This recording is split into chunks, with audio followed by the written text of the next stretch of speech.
Hi viewers, welcome to our channel. ప్రస్తుతం మనతో పాటు సీనియర్ జర్నలిస్ట్ దాము బాలా సార్ వారితో మాట్లాడారు. నమస్కారం సార్. నమస్తే సార్, ఒక భార్య తన ప్రియుడి కోసం తన భర్తని వేరే సుఫారీకి ఇచ్చి చంపించేసింది సార్. ఇప్పుడైతే పోలీసులు ఆమెకు షాక్ ఇచ్చారని చెప్తున్నారు. ఇంతకు ఏం జరిగింది సార్? ఇదొక వింత కేసులో ఒకటి.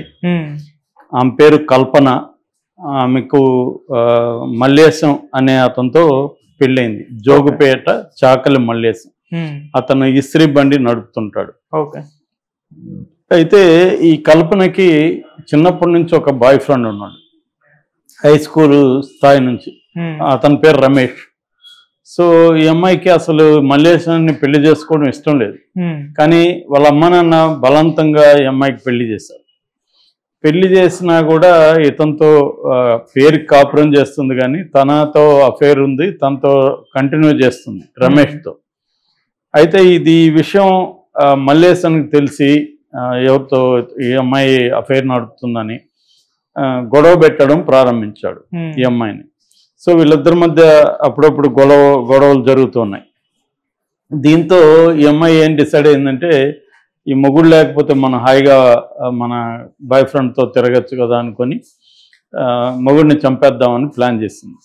ప్లాన్ చేసి లవర్కి చెప్పింది రమేష్, ఇట్లా అనుకుంటున్నాను అంటే, రమేష్ కూడా మంచి ఐడియానే అని చెప్పి వాడు ఒక ముగ్గురు ఫ్రెండ్స్ ఉన్నారు. ఉసికే అంబాజీ అనే ఒకడు, వాడికి ఇంకొక ఇద్దరు ఫ్రెండ్స్, అట్లా ముగ్గురు ఫ్రెండ్స్కి చెప్పాడు ఇలాగా వాడిని వేసేయాలని. అయితే వాళ్ళు డబ్బులు కావాలని చెప్పారు. సరే అని అడ్వాన్స్ ఒక 50,000 ఈఎంఏ ఇచ్చింది వాడికి, లవర్కి. వీడు తీసుకుని వాళ్ళకి ఇచ్చారు. వాళ్ళు ఒక 20 రోజులు రెక్కీ చేశారు. ఎందుకంటే ఇతను ఈ ఇస్త్రీ పెట్టి నడిపే చోట కొంత క్రౌడ్ ఉంటారు. సో అక్కడ చంపడం కరెక్ట్ కాదు, ఇతను ఇంటికి కానీ లేకపోతే ఎక్కడికైనా రొటీన్గా ఎలా వెళ్తున్నాడు ఏంటి మొత్తం స్టడీ చేశారు. ఒక 20 days స్టడీ చేసిన తర్వాత ఇతను వెళ్తున్న ఏరియాలో కొంత మనుషులు లేని ఏరియా ఒకటి చూసుకొని అక్కడ ఏం చేశారంటే, ఇతన్ని సడన్గా వెళ్ళి ముగ్గురు బండరాయితో నెత్తి మీద కొట్టేసరికి పడిపోయాడు, స్పృహ తప్పిపోయాడు. దాంతో ఎత్తి కారులో వేసుకొని వాళ్ళు మెదక్ వైపు బయలుదేరారు. రామాయంపేట నుంచి సిద్దిపేట రోడ్డు మీదుగా కోనాపూర్ చెరువు దగ్గరికి చేరుకున్నారు. ఈ కారులోనే అతన్ని గొంతు విసిగి చంపేశారు. ముందు ఒక అతను డ్రైవ్ చేస్తుంటే వెనకాల ఇద్దరు తన మధ్యలో కూర్చోబెట్టుకొని, ఆల్రెడీ ఇతను దెబ్బ తగిలి ఉన్నాడు కదా, స్పృహలో లేడు. దాంతో గొంతు పిసికి కారులోనే చంపేశారు. ఈ చెరువు దగ్గరకు తీసుకెళ్లి అక్కడ పెట్రోల్ ముందే తీసుకున్నారు. పెట్రోల్ పోసి తగలబెట్టేసి బాడీని ఒక దగ్గర పడేసి పొదల్లో వెళ్ళిపోయారు. అయితే వీళ్ళ తల్లి, ఈ మల్లేశం వాళ్ళ అమ్మ, మల్లేశం సడన్ గా ఎక్కడికి పోయాడు, రాలేదు ఇంటికి అని చెప్పి విచారించింది. ఈ భార్యను అడిగితే భార్య నాకు కూడా తెలియదు అని చెప్పింది. దాంతో ఆమె పోలీసులకు పోయి కంప్లైంట్ చేసింది. తల్లి మిస్సింగ్ కేసు కింద నమోదు చేసుకున్నారు. ఈ లోపల ఇక్కడ ఈ చెరువు దగ్గర ఎవరో ఈ బాడీని చూసి పోలీసులకు ఫోన్ చేశారు.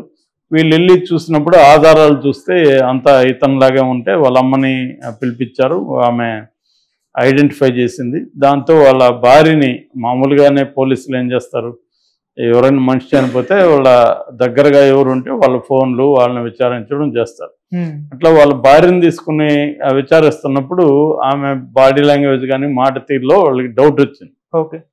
దాంతో ఆమె ఫోన్ తీసుకున్నారు. ఫోన్ తీసుకుని చూస్తే ఆమెకి ఇలా బాయ్ ఫ్రెండ్ ఉన్నాడు, ఈ విషయాలంతా అర్థమైంది. దాంతో ఆమెని కొంత గట్టిగా 4 దెబ్బలేసి కొంత విచారించారు. దాంతో ఆమె మొత్తం ఇదంతా చెప్పింది. దాంతో ఈ లవర్ రమేష్ని, ఈ వీళ్ళ ముగ్గురు హెల్ప్ చేసిన వాళ్ళని కూడా అరెస్ట్ చేశారు. సో ఇది బేసిక్గా చేసి వీళ్ళ మీద కేసు కూడా పెట్టారు అన్నమాట. అయితే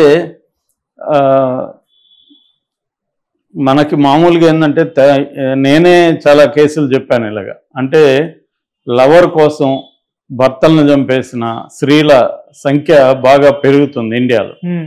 దీనికి ఒక కారణం ఏం చెప్తున్నారంటే, సెప్టెంబర్ 27, 2018లో 5 మంది న్యాయమూర్తులతో కూడిన ఒక బెంచ్ డీక్రిమినలైజేషన్ ఆఫ్ అడల్టరీ అంటే 497 ఐపీసీ కింద అంతకుముందు అడల్టరీ అంటే వేరే వాళ్ళతో లైంగిక సంబంధం, వివాహేతర సంబంధం, అది అంతకుముందు నేరంగా ఉండేది.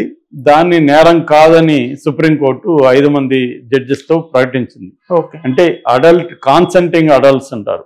అంటే ఇద్దరు అడల్ట్స్గా ఉన్న వాళ్ళు సమ్మతితో వాళ్ళిద్దరు అంగీకారంతో అఫైర్ పెట్టుకుంటే అది నేరం కాదు అనేది సుప్రీంకోర్టు తేల్చింది. ఇది తేల్చినాక ఏమైందంటే చాలా మంది అఫైర్లు పెట్టుకోవడం మొదలు పెట్టారనేది ఒక సర్వేలో చెబుతున్నారు. దాంతోపాటు వాయిస్ ఫర్ మెన్ ఇండియా అనే .com అనే ఒక సైట్ ఉంది. వీళ్ళు ఏం చేశారంటే అసలు ఇటువంటి భార్యలు భర్తల్ని ఎంతమంది చంపుతున్నారు అనే డేటా వీళ్ళు తీశారు. ఎందుకంటే మనకి మామూలుగా క్రైమ్ డేటా ఎవరి దగ్గర ఉంటుంది, NSRB దగ్గర ఉంటుంది, నేషనల్ క్రైమ్ రికార్డ్స్ బ్యూరో అంటాం.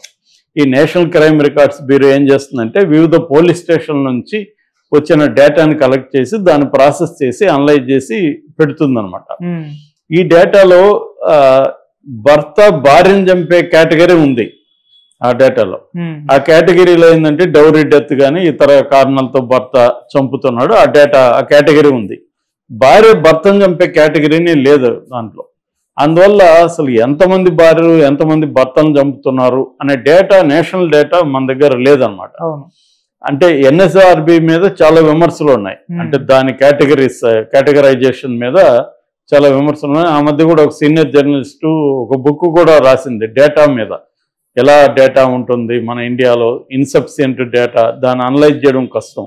ఎందుకంటే అనేక మారుతున్న సామాజిక పరిస్థితులను అర్థం చేసుకోవాలంటే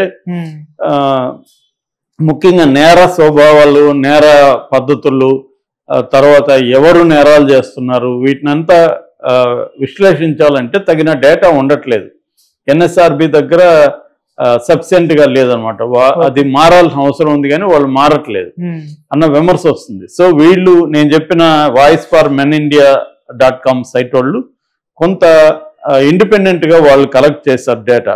వాళ్ళు కలెక్ట్ చేస్తే 2021లో 271 మంది భార్యలు భర్తల్ని చంపేశారు, లవర్ కోసం కావచ్చు, లవర్తో కలిసి కావచ్చు. ఇందులో 271లో 218 కేసుల్లో లవర్తో కలిసి భార్యలు చంపారనమాట. అంటే దాదాపు ప్రతి 16 గంటలకి ఒక భర్త చనిపోతున్నాడు ఇండియాలో.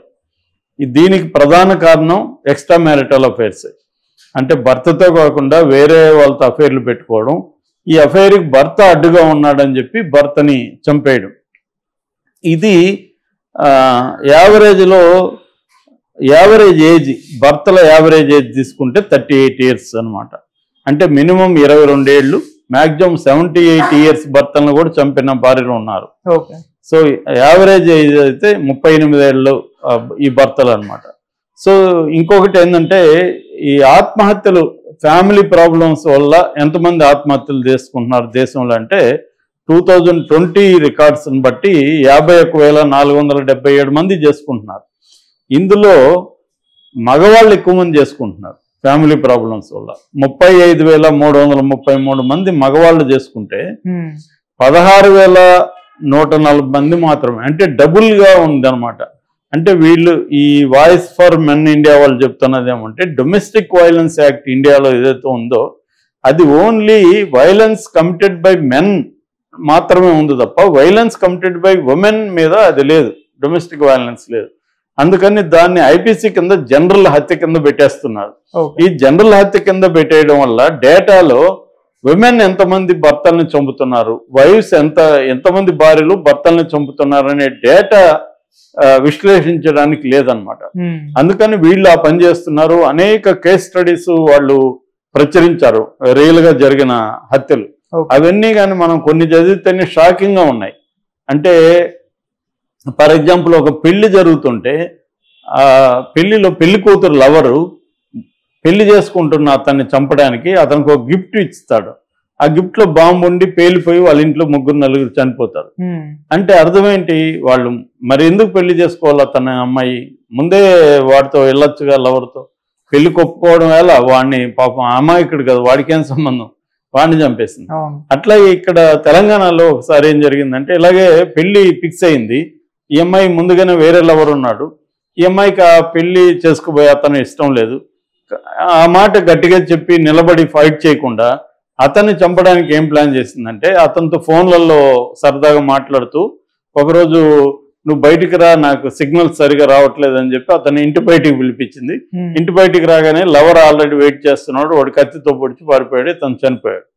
అంటే ఇలాగా అమ్మాయిలు లేదా భార్యలు తమ లవర్స్ కోసం భర్తలను చంపేసే కేసులు విపరీతంగా పెరుగుతున్నాయి. దీనికి ఒక కారణం ఏంటంటే అమ్మాయిలు గట్టిగా ఓపెన్ గా చెప్పి భర్తలతోనే మాట్లాడాలి, లేదా వాళ్ళ ఫ్యామిలీలతో మాట్లాడి నాకు పెళ్లి ఇతనితో ఇష్టం లేదన్న ముందే చెప్పాలి. ఇప్పుడు ఈ అమ్మాయికి కూడా ముందే లవర్ ఉన్నాడు, మళ్ళీ ఎందుకు పెళ్లి చేసుకున్నట్టు? రమేష్ అనే లవర్ ఉన్నప్పుడు మల్లేష్ అని ఎందుకు పెళ్లి చేసుకుంది ఈ అమ్మాయి? పెద్దవాళ్ళు చేశారని చెప్తుంది. మరి ఇప్పుడు అప్పుడు పెద్దవాళ్ళని ఎదిరించుంటే సరిపోయేదిగా. ఇప్పుడు మరి భర్తను చంపేస్తే ఇప్పుడు పెద్దవాళ్ళని గౌరవించింది ఆ అమ్మాయి ఏమన్నా? సో ఒక అనవసరమైన ఒక అమాయకుడైన మల్లేష్ అనే వాడిని పొట్టను పెట్టుకుంది. సో ఈ కేసులు ఎక్కువ పెరుగుతున్నాయి. దీన్ని ఎలా డీల్ చేయాలనేది ఇప్పుడు పెద్ద సమస్య. అంటే స్త్రీలకు ఎలాంటి ఎడ్యుకేషన్ ఇవ్వాలి, ఎలాంటి ఇది చేయాలి. దీనివల్ల మా కామెంట్లంతా చూస్తుంటే ఈ సైట్లలో మగవాళ్ళంతా విపరీతంగా వణికిపోతున్నారు పెళ్లి చేసుకోవాలంటే.